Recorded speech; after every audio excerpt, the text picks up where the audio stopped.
My son Scott is a young man who we tried to raise by the grace of God.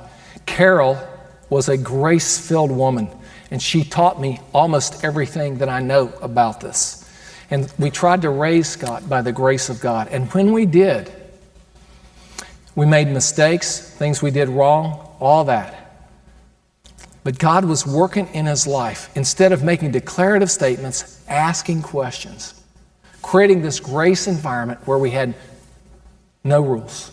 By his senior year, there were no rules at all. There was no restrictions. He could do whatever he wanted to. Think about it.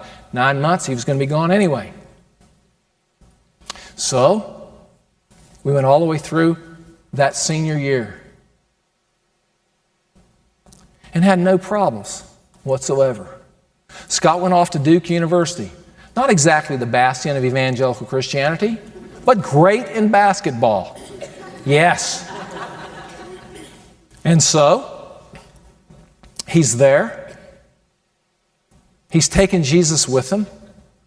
He joins a fraternity.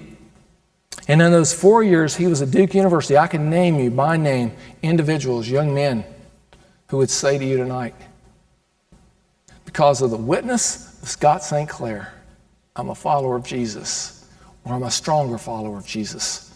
Because through those 4 years, he faithfully followed Jesus. Why did he do that? Because his mom and I sat down with him and said, when you get there, don't you drink, don't you go to those parties, don't you have sex. No. When he walked off to go to school, Jesus was so tied in to who he was, in his convictions, in his experiences, in the decisions that he'd made, because there were choices that he'd made from the time he was a little guy on through, that he walked out the door saying, Jesus is a part of my life. And there was no need to have the talks. Just a prayer of blessing to send him off. And let him go. And let him go.